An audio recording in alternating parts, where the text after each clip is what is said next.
96।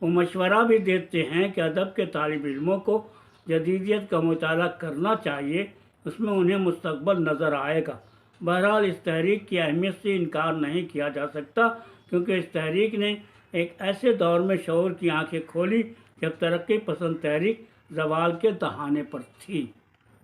آزادی کے بعد ہندوستان کی جو تصویر سامنے آئی، اس میں نہ صرف اس کی صورت مسخ ہو چکی تھی، بلکہ اس کے اندر ایسے مسائل پیدا ہو چکے تھے جن سے انسانی قدریں از خود شکست اور ریخ سے دوچار تھی۔ انسانیت نہ جانے کہاں گم ہو چکی تھی، لوگوں کا ایک دوسرے پر سے اعتماد اٹھ گیا تھا، ہر کوئی ایک دوسرے کو شک کی نگاہ سے دیکھ رہا تھا اور ایک دوسرے سے خوفزدہ تھا۔ ایسے ماحول میں جدیدیت کی تحریک نے زیر اثر جو ادب سامنے آیا وہ ہماری عصری زندگی کی بھرپور عکاسی کرتا ہے۔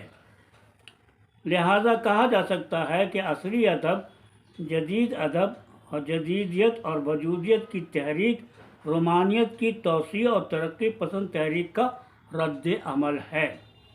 اس لیے ہونا یہ چاہیے کہ ہمارے نقاد اس تحریک سے وابستہ ادبی فن پارے کو اس کا جائز مقام دلائیں اور تحریک کے زیر اثر آنے والے ذہن کو اس کے محاسن و معائب کے ساتھ ہمارے سامنے پیش کریں۔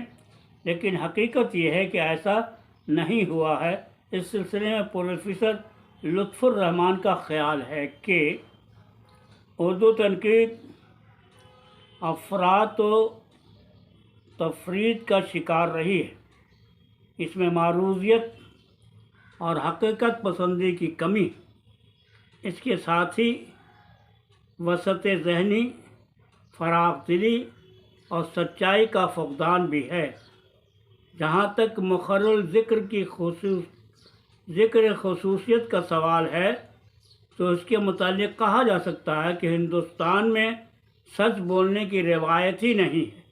ایک ایسا ملک جہاں ساہتیہ اکیڈمی کے ایوارڈ کو ادیب کی عظمت کا ضامن سمجھا جاتا ہے، وہاں یہ توقع رکھنا کہ مصلحت پسندی سے الگ ہو کر آزادی فکر کے ساتھ سوچنے کی روایت جنم لے سکتی، اس لیے کہ فنکار کی عظمت کسی ایوارڈ، پرائز یا انعام کے حصول میں نہیں ہے، بلکہ آزادی فکر کے ساتھ سوچنے اور فن کی تخلیق کرنے میں ہے۔ عصری ادب اور میری پہچان، پروفیسر لطف الرحمان، جدیدیت کی جمالیات، صفحہ 269۔ پروفیسر شمیم حنفی جدیدیت کے تئیں اپنے خیالات کا اظہار کرتے ہیں۔ ادب میں جدیدیت کا مفہوم زمان کی اس میکانیکی اور مادی تقسیم کو قبول نہیں کرتا۔ جدیدیت قصہ جدید و قدیم کو دلیل کم نظری تو نہیں سمجھتی، مگر قدیم اور جدید کا تصور اس کے نزدیک محض تاریخی حقائق یا ذہنی ارتقاء کے خارجی مظاہر سے مشروط نہیں ہوتا۔ اردو کے شعری روایت میں حالی اور آزاد سے لے کر اب تک یہ ذہنی غلط روی عام رہی ہے کہ شعر و فن کے سلسلے میں بھی 18ویں اور 19ویں صدی کی تہذیبی نظر ثانی کو جدید میلان کا نقش اولین تسلیم کر لیا گیا اور طرز احساس اور طرز اظہار کے جائے محض خیالات کی تبدیلیوں پر جدید شاعری کی عمارت کا پہلا پتھر رکھ دیا گیا۔ جدیدیت کی فلسفانہ اساس، شمیم حنفی، صفحہ 21۔ ہندوستان اور پاکستان میں جدیدیت پر مذاکرے اور مباحثے بھی ہوئے اور ہر مکتبہ فکر کے ادیبوں اور شاعروں نے اس رجحان کو خوش آمدید کہا۔ باقر مہدی، خلیل الرحمن اعظمی، راہی معصوم رضا، محمد علوی، وحید اختر، وزیر آغا، جیلانی کامران وغیرہ نے اس رجحان کو تقویت پہنچائی اور اس کا نتیجہ یہ ہوا کہ ماہنامہ صبا حیدرآباد، سوغات بنگلور اور سات رنگ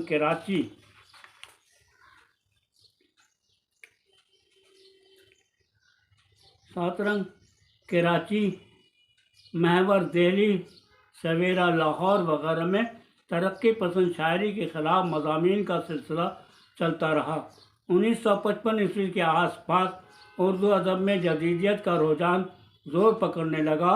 اس وقت اس رجحان کی تشہیر میں ماہنامہ شبخون الہ آباد، تلاش دہلی، جواز مالیگاؤں، تحریک دہلی، اوراق لاہور، تخلیق دہلی، سیپ کراچی، نئے چراغ کھنڈوا وغیرہ کے نام قابل ذکر ہیں۔ نئے ادب سے متاثر ہونے والے ادیبوں نے زبان کی جکڑ بندیوں کو توڑ کر ادب میں طبع آزمائی کی، محاورہ بندی سے خود کو الگ رکھا، نئی علامتوں کا استعمال کیا۔ چونکہ دنیا بارود کے ڈھیر پر بیٹھی ہوئی تھی، لہٰذا اس مسئلے کا حل ڈھونڈنا اب ادیبوں اور شاعروں نے سیکھ لیا تھا۔ سائنس کی روز افزوں ترقی نے انسان کو طرح طرح کی مصیبتوں میں قریب کر دیا تھا۔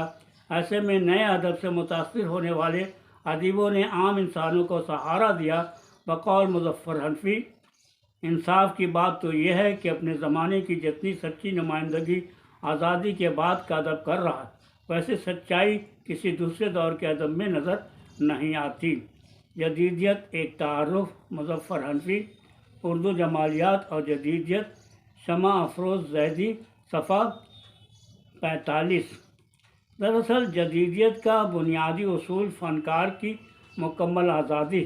اگرچہ اس طرح کی تعبیر ترقی پسند تحریک کے ابتدائی منشور میں بھی پائی جاتی ہے، لیکن ترقی پسند ادیبوں کی حد سے بڑھتی ہوئی مارکسی نظریے سے وابستگی نے ان سے یہ آزادی چھین لی اور وہ ایک دائرے میں مقید ہو کر رہ گئے جو صرف ان کے مخصوص نظریے کی تبلیغ کا ذریعہ تھا۔ لہٰذا ادب پر غائز نظر ڈالیں تو یہ حقیقت واضح ہوتی ہے کہ 1960 ء کے قریب کا ادب ہی جدید کہلاتا ہے، جیسا کہ اول احمد سرور کہتے ہیں۔ جدیدیت ایک اضافی چیز ہے، یہ مطلق نہیں۔ ماضی میں بھی ایسے لوگ ہوئے ہیں جو آج بھی جدید معلوم ہوتے ہیں۔ آج بھی ایسے لوگ ہیں جو ماضی کی قدروں کو سینے سے لگائے ہوئے ہیں اور آج کے زمانے میں رہتے ہوئے پرانے ذہن کے آئینے دار ہیں۔ ہمارے ملک میں مجموعی طور پر جدیدیت 19ویں صدی سے شروع ہوئی ہے۔ ادب میں جدیدیت کا مفہوم، اول احمد سرور، جدیدیت اور ادب، صفحہ 81۔ باقر مہندی کا خیال ہے کہ جدیدیت ترقی پسندی کی ضد میں آئی ہے اور یہ دوسری تحریکوں سے بھی متاثر ہوئی ہے۔ اس سلسلے میں وہ فرماتے ہیں، جدیدیت انسان کو ایک فرد سمجھتی ہے، لاشعور اور شعور کی آمیزش کو زندگی کی دلیل اور شخصیت کی پروان پر چلنے کا ذریعہ سمجھتی ہے۔ جدیدیت ایک طرف ذاتی تجربے اور جستجو کو لبیک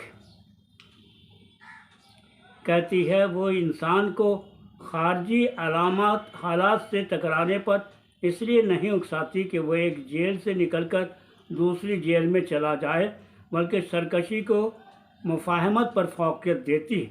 وہ شہری کے رول اور شاعر کے منصب میں فرق کرتی ہے۔ وہ ادب کو سماجی بہبودی کے لیے نازیبا قرار دیتی ہے، اس لیے کہ شاعر اپنی ذات کا اظہار سماج کی اصلاح کے لیے نہیں کرتا۔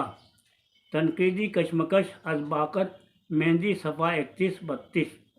غرض جدیدیت چاہے موجودہ دور کے رد عمل کی ایک صورت ہو یا ترقی پسند کی ضد کی وجہ سے پیدا ہوئی ہو، لیکن یہ حقیقت اپنی جگہ مسلم ہے کہ جدیدیت تحریک نہ صحیح، ایک رجحان ہی صحیح، لیکن ایک طاقتور رجحان ہے۔ دوستو، ابھی آپ احسن راشد کی ادبی دنیا میں ایک مضمون سن رہے تھے، حرف نسبت، جس کے مضمون نگار ہیں جناب دبیر احمد، اور یہ اخذ کیا گیا ہے ظفر گانوی بیچ کا برق کے تناظر میں کتاب سے، اور اس کتاب کی قیمت صرف 400 روپے ہے۔ ایک بہت ہی معلوماتی کتاب ہے اور خاص کر اسٹوڈنٹس کے لیے بہت ہی اہم کتاب ہے۔ میں سمجھتا ہوں کہ میں کوشش کر رہا ہوں کہ کم سے کم کچھ چیزیں آپ تک پہنچا دوں۔ آج یہ چوتھا قسط میں نے آپ کے لیے پڑھا ہے۔ میں امید کرتا ہوں کہ آپ اسے ضرور پسند کریں گے۔